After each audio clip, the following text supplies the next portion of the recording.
I think the long-form video is a way to tell the Flecktone story from the beginning.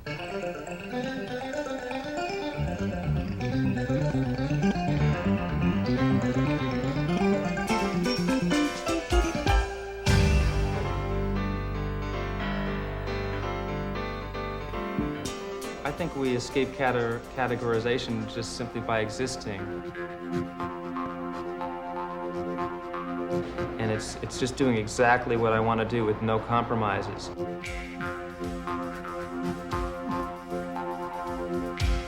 And I found 3 people who, wanted to do that too.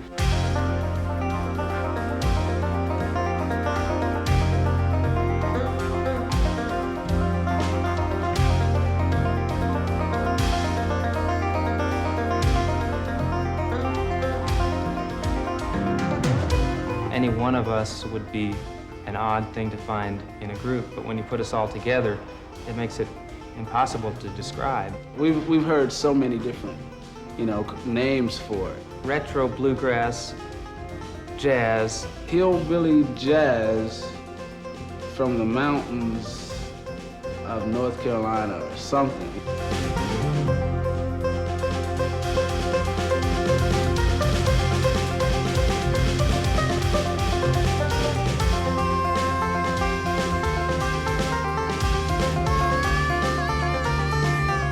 Guys remind me of so-and-so or this and that, or that was some of the best whatever that I've ever heard. And we've never had any prejudice against different styles of music. If it's happening, we pretty much dig it. That's what's so neat about this band, is that nobody is playing the music with walls in their mind.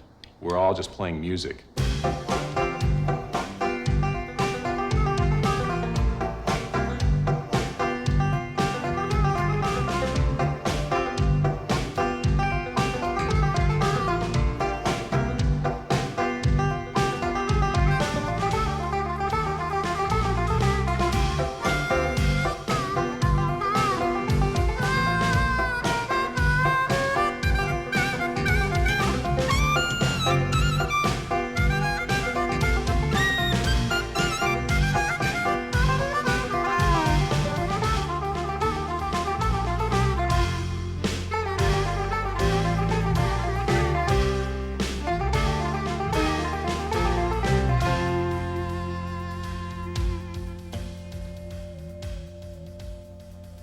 How did I get to be a Flecktone? The way this whole thing came about, I was asked to put together a TV show of my own music, and it was suggested to me that I should try and find, real unique players to do it with. The Lonesome Pine Specials.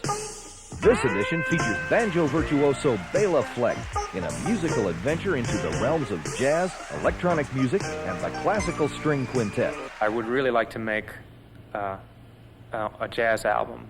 And when I say a jazz album, I mean along the lines of the kinds of things we're playing, kind of slightly different, approach to the old tunes, or new tunes with a new approach.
Just evolved, into this Flecktone thing.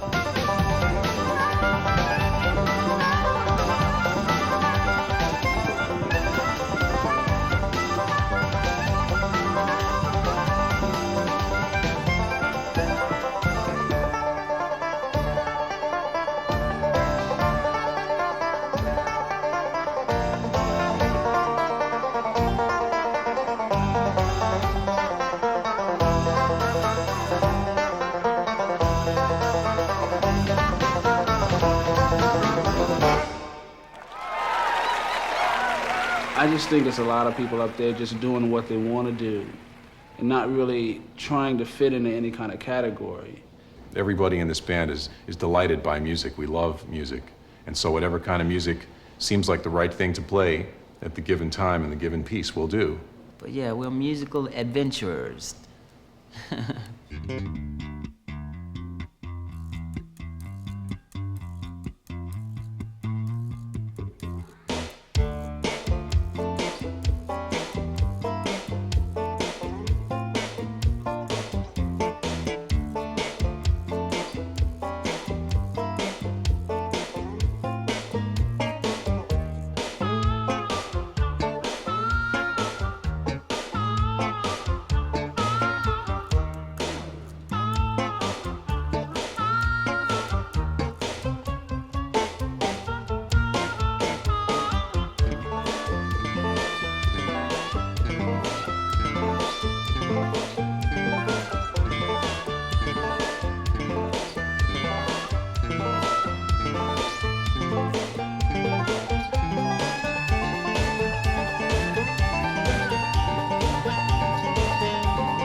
I remember when we were talking about the Sinister Minister and trying to figure out what it was about, you know, because as an instrumental, we're always trying to get a mood or something, and someone came up with the idea of shooting the video in New Orleans, and we thought that was perfect because it had the dark, goofy, dark quality that we were looking for with that tune. I was just sitting around playing the banjo, and I came across these chords that sounded neat.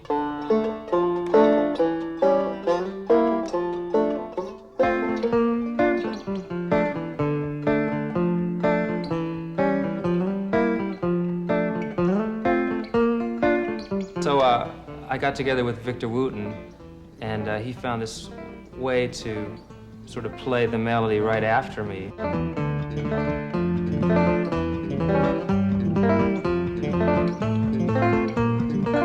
I called up Howard and I said, I think I have a melody for something that would sound great on the harmonica.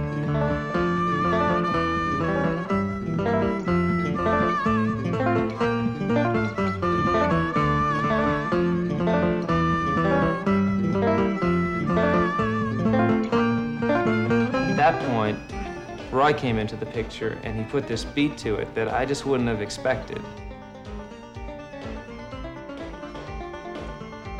You couldn't have planned it. I mean, I didn't plan it. It just happened because these four people were playing together.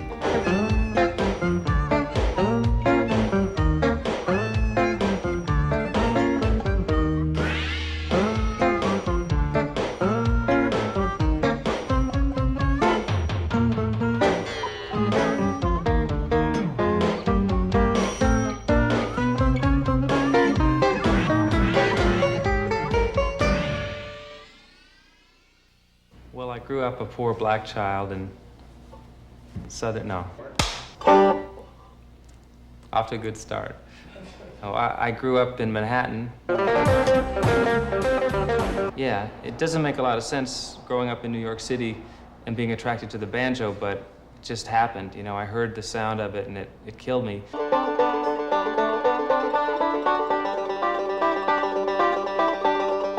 I think one of the neat things about the banjo is that it doesn't sustain very long, and then it's gone. So banjo players tend to play fast. But I got tired of it pretty quick because I was hearing all kinds of other music too. I was hearing blues and rock, classical, straight ahead jazz, tapping stuff.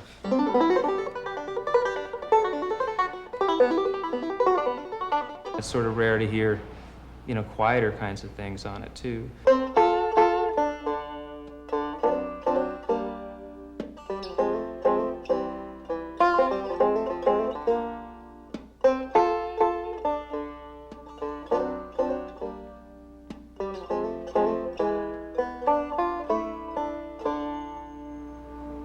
Because the banjo can be a real lyrical instrument. It has a lot of sides that you don't normally hear.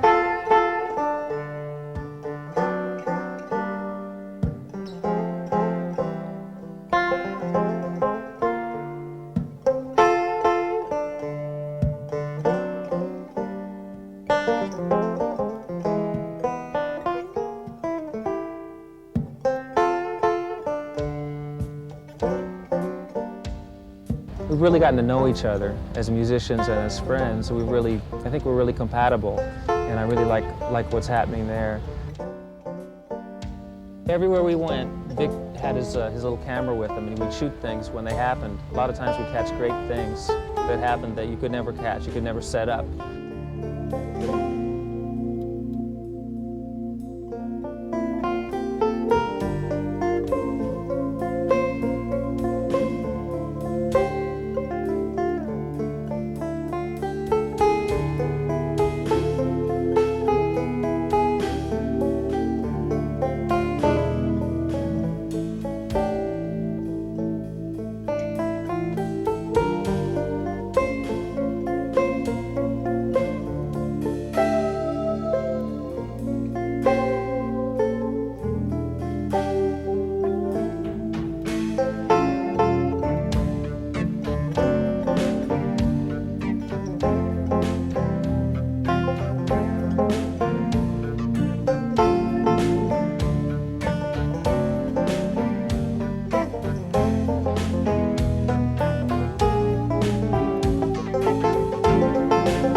Played so many shows now, we're like a combat unit. I mean, we just go out there and we all know what to do, and we can work under adverse conditions and do good with audiences and stuff like that.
Like I've said before, if I actually thought about what was happening, the way an audience is responding, and really took it in, I'd be standing there crying the whole time, because they take us in. The audiences seem to really like the band. And by the time the whole experience is over, they're all our friends, you know. And so again, you almost have to push it away a little bit, because it's pretty heavy, night after night after night.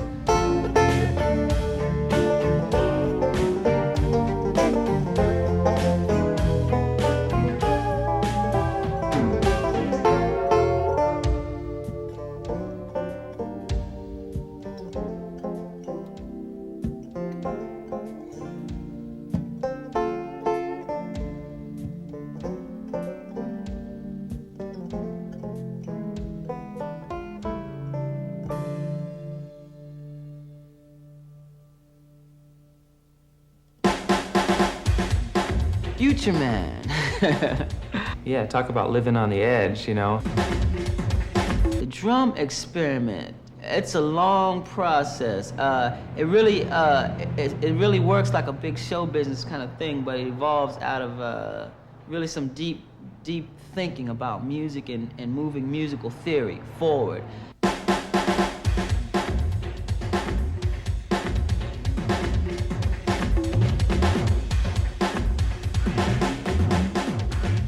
You might be wondering where the drums are coming from. Well, this is the drum set, these are the drumsticks, and the way it works, it's pretty simple.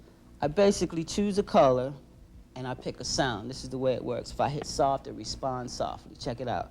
Soft, loud, soft, loud, soft.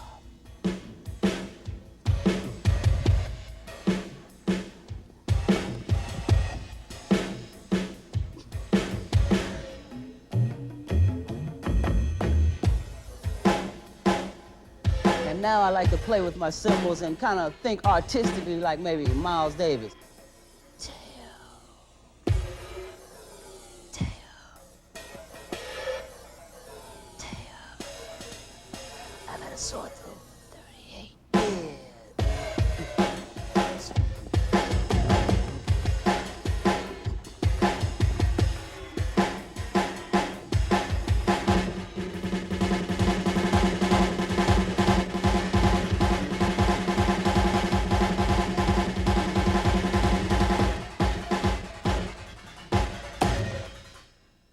Got it? Drums. A lot of the ideas, I think, are leaning towards the future. You know what I mean? Trying stuff that hasn't been tried yet, you know what I mean? But trying it anyway, you know? And trying to take it forward, you know? Taking a chance on the future. That's cool. How many out there know what I'm doing? You're standing up. You're just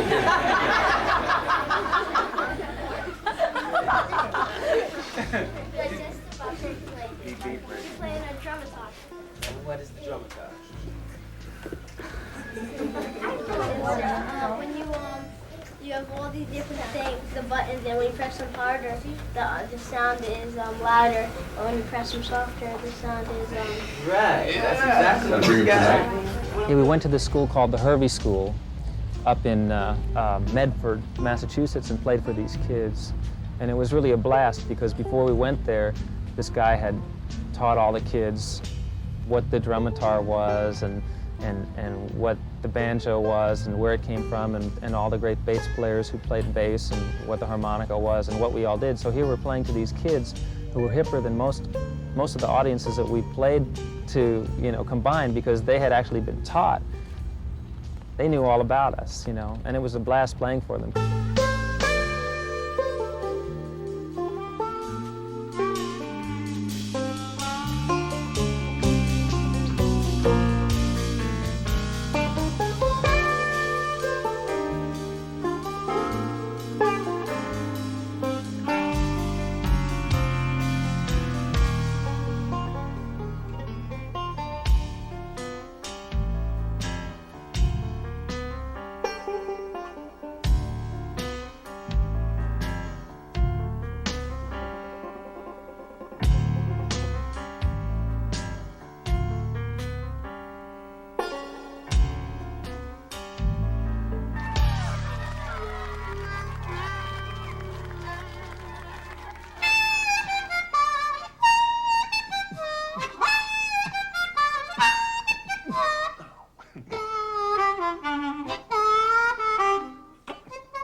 Howard Levy's the man with two brains, the tall, thin Flecktone. He plays so many instruments that we haven't even gotten a chance to incorporate yet. Well, I started playing the harmonica so I could play the blues. I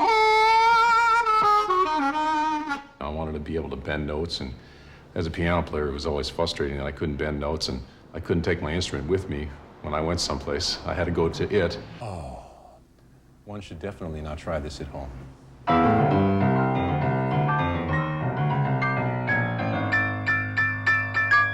I actually had this amazing breakthrough after a political rally that I went to in student orientation week at college in 1969. And that was the first time I was able to bend notes when I came out of there. And I don't really understand it, but something snapped. And that's how I started really playing the harmonica.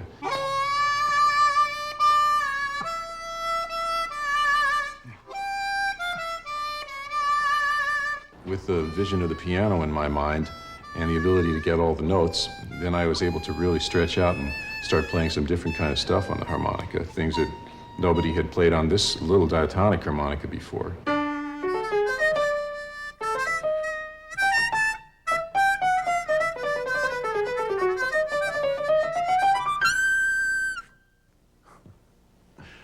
So Bela sometimes says, Howard, do you have two tongues or two brains or two mouths or what? And I tell him I have two brains.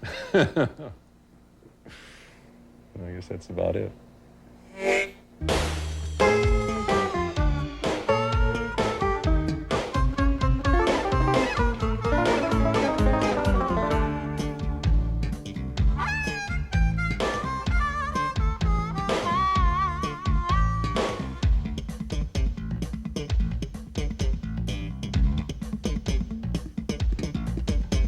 I think he's the bass player of the 90s. I haven't heard anybody I'm as impressed by.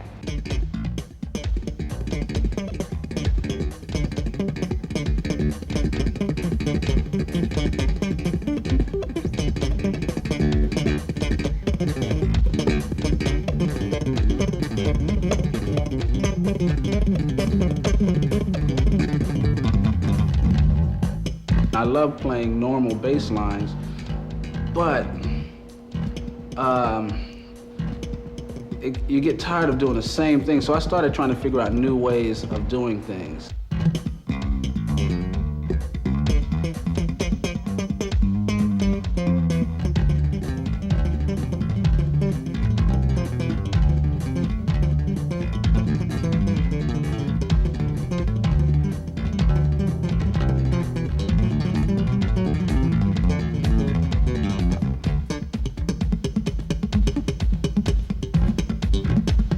I just try to take other instruments, and instead of sitting down with those instruments, I'll put the time in learning those instruments into my own instrument.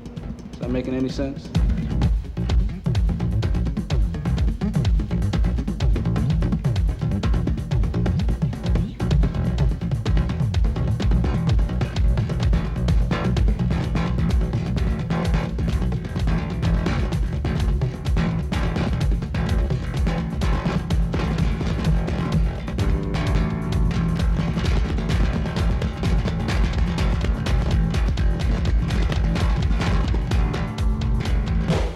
When we made Flight of the Cosmic Hippo, it was real intense, 10 days of recording, really intense. And to make matters even more intense, America went to war in the middle of it. That was the night that we recorded the Star Spangled Banner. And it sort of seemed fitting because we were fooling around with that tune, and it all sort of fell together there in the studio right when we found out that we had bombed Iraq. It was kind of a strange feeling.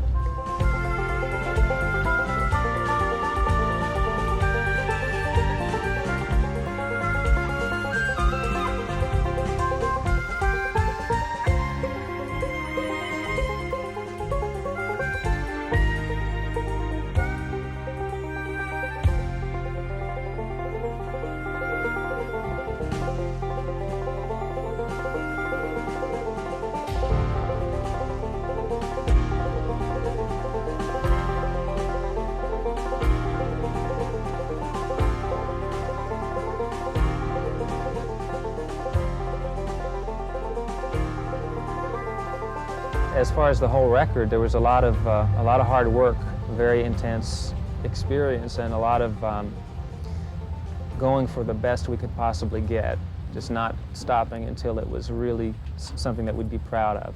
This has got to be the hardest the Flecktones have ever worked.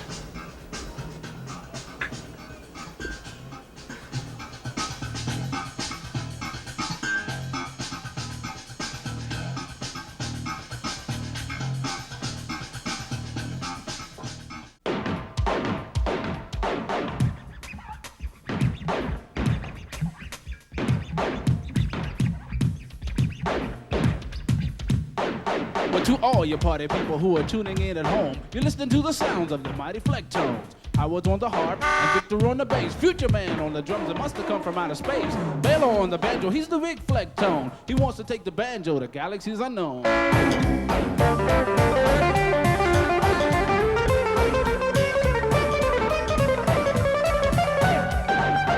hope you like the music, but now we have to go. But before we do, there's one thing you ought to know. If the music sounds good and you like what we're playing, remember we're the Flecktones. You know what I'm saying? The reaction has been amazing to me, to our band. Incredible jazz playing tonight. It's fantastic. Good music. Just good music. Real music. I mean, what else can you say? I wouldn't define it. I wouldn't put any label on it. Bluegrass, jazz, funk, pop. Is that too many adjectives? I forgot rap. And rap, yeah. A little bit of rap. It has bluegrass roots. Jazz, soul, folk, folk, no, it's not folk. I think it was funk, pop, bluegrass, funk, Irish, post-traditional. Jazz thrash. Jazz thrash. Jazz thrash? Bluesian. It's a blue bop. Future music. It's folk, bluegrass, contemporary pop, jazz. That's what Bela Fleck and the Flecktones. I mean, it was real different. But you know, so was that guy Elvis's music. It's not, you know, contrived or, you know, it's music for music's sake. Outstanding show, outstanding performance. I'm surprised because I think it's hard for an instrumental act that's playing intense, complex, personal music can do as well as we've done. But on the other hand, I think the musicianship is so incredible. As I look at each of the members, I see no reason why it shouldn't go to the moon.